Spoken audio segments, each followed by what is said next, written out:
Olá, que bom ter a sua companhia em mais um episódio do Pode Contar. Seja bem-vindo! No dia 3 de janeiro deste ano, o Conselho Federal de Contabilidade, CFC, elegeu sua nova diretoria para o próximo biênio. Zulmir Breda é o terceiro gaúcho na história a ocupar a presidência, uma importante posição de liderança na entidade que representa uma das maiores categorias profissionais do Brasil. Sua gestão será durante os anos 2018 e 2019. Zulmir Ivânio Breda, nascido no dia 31 de janeiro em Porto Alegre, Rio Grande do Sul, casado com Vera Lúcia Breda e pai de Josiane Breda. Teve sua trajetória profissional marcada por inúmeras conquistas e fatos relevantes que permitiram ser reconhecido nacionalmente por sua competência e carisma. Contador, pós-graduado em Contabilidade, Auditoria, Finanças Governamentais e mestrando em Administração Pública, foi auditor fiscal até 2017 da Receita Estadual da Secretaria de Fazenda do Rio Grande do Sul. Entre as várias funções que exerceu, ao longo de sua carreira, atuou como secretário adjunto da Secretaria Municipal de Fazenda, período no qual foi implantada a Controladoria Geral do município. Zulmir Breda iniciou a atividade classista em 94, como conselheiro do Conselho Regional de Contabilidade do Rio Grande do Sul, onde desempenhou as funções de vice-presidente de Administração e Finanças, vice-presidente de Controle Interno e vice-presidente de Desenvolvimento Profissional, além de presidente do Conselho Regional nos anos de 2010 a 2013. Participou de diversos eventos, seminários, conferências, convenções e congressos relacionados à área contábil e administração pública, tanto no Brasil quanto no exterior, atuando como participante, painelista e mediador. Em 2015, recebeu o título de Cidadão Emérito de Porto Alegre, pela sua trajetória acadêmica e por sua participação na classe contábil no município, do estado e do Brasil. Neste mesmo ano, também recebeu a medalha comemorativa da 53ª Legislatura da Assembleia Legislativa do Rio Grande do Sul, pelos serviços prestados à classe contábil. De 2014 a 2017, foi membro da diretoria do Conselho Federal de Contabilidade, como vice-presidente de Desenvolvimento Profissional e Institucional e vice-presidente técnico, tomando posse no cargo de presidente do CFC agora em 2018. Em nome do Pode Contar, desejamos sucesso neste novo e grande desafio.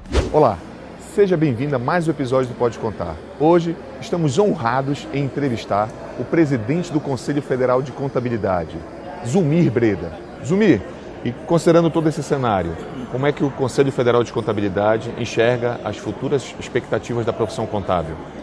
Então, esse processo da convergência aos padrões internacionais, ele já provocou uma verdadeira revolução dentro da profissão. Por que uma revolução? Porque ele trouxe uma nova realidade, ele trouxe novos conceitos, ele trouxe novas maneiras de interpretar e de aplicar a norma contábil. Então, se diz que isso já, por si só, seria necessário quase que a gente ter que voltar aos bancos da faculdade para reaprender algumas coisas, né? Na verdade, não é isso, porque a essência da contabilidade ela não mudou. Mas o processo de convergência traz embutido dentro dele uma questão muito mais subjetiva, que envolve julgamento de valor por parte do profissional, né?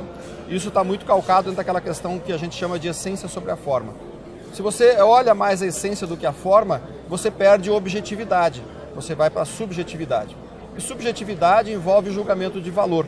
As normas contábeis internacionais elas estão muito carregadas de aspectos subjetivos, né, que requerem esse juízo de valor. Então isso muda radicalmente a forma de pensar, porque o profissional contábil brasileiro, ao longo do tempo, ele foi construído numa lógica de normas objetivas, muito copiadas até, eu diria assim, ou muito ligadas com as normas tributárias, né? Então isso dava uma forma de julgamento mais simples, mais racional, mais lógica. Isso muda um pouco, os conceitos mudaram. Então, a própria maneira de pensar a contabilidade, ela acaba mudando com esses conceitos das normas internacionais. Então, essa é a revolução que a gente diz que aconteceu com a introdução de um padrão internacional. Isso, evidentemente, veio para o bem da profissão, positivamente. Isso vai elevar o status da profissão, eleva o nível cultural da classe. Obriga o profissional a ter que se adequar a essa nova realidade, né? E é uma realidade positiva, ela puxa isso a classe para cima como um todo. Então essa é uma revolução boa. A outra revolução que vem, que está acontecendo, é a revolução da influência tecnológica, que também não é nova, ela já acontece desde a década de 80, quando a gente começou a trabalhar com ferramentas tecnológicas e abandonou a contabilidade mecanizada, né? Que também começou a trazer ganhos para a profissão. Bom, agora nós estamos entrando numa outra era, que é uma era de uma tecnologia mais avançada, né? Por exemplo, o caso que se fala agora de computação cognitiva, né? Caso, por exemplo, desses produtos que estão sendo oferecidos no mercado agora que dão essa possibilidade. Já se vislumbra uma outra realidade, né? Uma realidade onde muito mais a tecnologia vai poder satisfazer as nossas necessidades. Então, de novo, a gente ouve algumas pessoas dizendo, mas então quer dizer que com isso não vai mais precisar do contador, né? Mesma conversa que a gente ouvia lá na década de 80, quando a informática entrou na nossa profissão. Não é nada disso, né? A profissão do contador não vai se extinguir por causa disso, de forma nenhuma, né? Pelo contrário, nós vamos ganhar talvez um novo salto de qualidade, porque, mais uma vez, nesse salto que está tendo agora da tecnologia, nós vamos conseguir eliminar a necessidade de muitas tarefas estruturadas e repetitivas que a gente faz e que a máquina vai saber fazer muito melhor do que nós, tá? Então nós vamos conseguir com isso reduzir, em primeiro lugar, o nosso risco de tomada de decisão, porque a nossa tomada de decisão ela vai se restringir a um percentual muito menor em termos daquilo que eu preciso fazer julgamento subjetivo ou não, né? E, por outro lado, eu vou ter mais tempo disponível, né, para poder trabalhar naquelas informações que realmente são úteis para a sociedade, e para o gestor, e para o empresário, e para o administrador público, e para o gestor de uma entidade do terceiro setor, né? Que é poder trabalhar a informação do ponto de vista gerencial, de tomada de decisão, que é o objetivo mais nobre da contabilidade. E não aquilo que a gente se acostumou ao longo do tempo de achar que o objetivo mais nobre da contabilidade é gerar informação para o fisco. Não, esse é um objetivo secundário, acessório, obrigatório, mas que se não fosse obrigatório talvez até não existisse, porque ele não é importante do ponto de vista da gestão da empresa. Aliás, a empresa quer o contrário, né? Quer reduzir carga tributária, quer pagar menos tributo, quer ter obrigações simplificadas e tudo mais, né? Então nós teríamos essa condição. Então, se nós pudermos e soubermos usar esse novo salto, digamos assim, que a tecnologia da informação está nos dando e está nos oferecendo com essas novas ferramentas, e aí eu falo todas elas de uma maneira geral, de novo nós vamos ter mais espaço ainda para poder prestar aquilo que é a essência do serviço da contabilidade, aquilo que é a essência do serviço do contador, que é assessorar, né, e colaborar para o sucesso da gestão. E nisso a gente falha muito no Brasil. A gente falha muito, por quê? Por duas razões. Primeiro, os indicadores mostram aí, as empresas no Brasil, em média, não sobrevivem mais do que 5 anos a partir da data da sua constituição. De cada 10 empresas no Brasil, 6 fecham as portas antes de completar 5 anos de vida. Por que elas fecham as portas tão cedo? Problemas de gestão, basicamente, ou de falta de gestão. Então ali nós estamos falhando, porque a gente não está conseguindo ajudar esses empresários.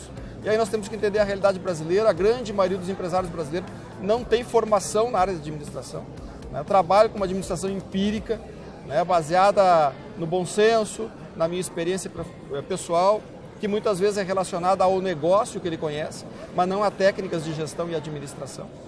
Então nós podemos colaborar muito com isso. De certa forma eu coloco que também é nossa responsabilidade melhorar essa taxa de sobrevivência das empresas. Então acho que esse salto que nós daremos na profissão vai nos ajudar muito a poder reduzir esses índices de mortalidade das empresas. Assim como a medicina se preocupa com os índices de mortalidade infantil, e é um dos principais indicadores de um país desenvolvido ou não, né, se mede por aí. Também no ponto de vista econômico, nós podermos medir o índice de mortalidade das empresas, deveria ser um fator, né, de desenvolvimento do país, né, mostrar qual é o desenvolvimento do país. Ou seja, quanto menor for o índice de óbito precoce de empresa, mais desenvolvido seria o país. Acho que nessa parte é onde nós poderemos então oferecer uma contribuição muito maior do ponto de vista da nossa economia, do ponto de vista das empresas brasileiras. Mas vai depender absolutamente da nossa capacidade de assimilar essas ferramentas, de poder entender que elas são nossas aliadas, né, e tirar o máximo proveito disso. E aí entra uma questão que é fundamental, que vai, acho que nos próximos anos, ser um fator determinante da formação dos novos bacharéis em ciências contábeis, que é a introdução do ensino das ferramentas tecnológicas, que ainda é muito pequeno, que ainda é muito fraco dentro da carreira acadêmica, né? E não adianta a gente dizer assim, mas essa geração nova já vem com chips instalados e já dominam toda a tecnologia. E, em parte isso é verdade, mas nós não podemos prescindir do ensino acadêmico, do ensino metodológico, né? E de ter esse conhecimento dentro da academia. Tanto é que existem cursos superiores somente para tratar de questões da tecnologia, curso de informática, de programação, de análise de sistemas. Então, cada vez mais nós vamos ter que incorporar esses conhecimentos para dentro da nossa profissão. Isso quer dizer o seguinte, que o currículo do curso de Ciências Contábeis, ele cada vez mais vai ter que ser mais holístico, ele vai precisar abranger essas outras áreas. Primeiro a área de administração, que a gente sempre tem algumas cadeiras dessa área, mas são incipientes ainda, e principalmente e fundamentalmente a área tecnológica, saber dominar essas ferramentas. Aí a gente vai conseguir se apropriar e incorporar essas facilidades que a tecnologia vai nos oferecer. Além da nova contabilidade pública, que também revolucionou agora, está revolucionando, né, os profissionais de contabilidade, aqueles que atuam no setor público, que tem sido uma cobrança da sociedade em relação à nossa profissão. É exatamente a mesma coisa, não muda nada em relação àquilo que está acontecendo com as empresas, ou seja, a contabilidade pública, um pouco mais tardiamente, né, iniciou agora o processo de convergência aos padrões internacionais. Então, estamos em marcha com esse processo, algumas normas já foram convergidas, já foram aprovadas, já estão em vigor, inclusive, e o processo todo deve terminar até 2021, segundo a nossa previsão, segundo o nosso planejamento lá no Conselho. Fim desse prazo, a ideia é que todas as esferas de governo, tanto federal, estadual e municipal, já tenham incorporado o novo padrão contábil internacional da área pública, né? E nesse processo também o Conselho tem sempre a parceria de outras entidades, assim como tem lá na iniciativa privada, o CPC, né, colaborando com isso. Na área pública também existe um comitê, um grupo assessor, que é formado por representantes do governo federal, dos governos estaduais, dos municípios, dos tribunais de contas, onde a gente faz esse processo de convergência. Que também, a exemplo da iniciativa privada, é um processo de convergência indireta, que a gente chama. Não é uma pura e simples tradução da norma para o português, não. É um processo de tradução da norma para o português e de adaptação de algumas realidades da norma à nossa realidade brasileira. Né? Porque não dá para a gente pensar que tu pega a norma internacional e que ela possa ser colocada direto numa tradução direta da língua portuguesa e colocá-la em prática. Isso não funcionaria, daria muitos problemas. Então, mas é um processo que a gente acha também que vai dar um resultado muito bom, especialmente do ponto de vista da transparência das informações da contabilidade pública brasileira, que é uma das que mais se ressentem disso. Né? Os balanços do setor público, historicamente, foram criticados por não representar a realidade patrimonial dos entes públicos. E quem fez a crítica tem toda a razão, porque essa é a verdade. Zumir, quero lhe agradecer, em nome do programa Pode Contar, por nos conceder essa entrevista. Lhe desejamos sucesso e a gente espera poder bater outros papos que nem esse. Será um prazer imenso estar aqui contigo, Pedro. Você é um grande colaborador da nossa profissão, né? Já presidiu um Conselho Regional de Contabilidade, conhece a nossa realidade, conhece a realidade da profissão e tenho certeza que tem muito a contribuir com a nossa classe ainda pela frente. Obrigado, querido. Valeu. Tivemos a felicidade de entrevistar agora o presidente do Conselho Federal de Contabilidade, Zumir Breda. Acompanhe os próximos episódios do Pode Contar. Valeu! Obrigada pela sua companhia em mais um episódio do Pode Contar. Assista e compartilhe os vídeos já disponíveis e envie suas dúvidas e sugestões pelos nossos canais de contato. Até logo!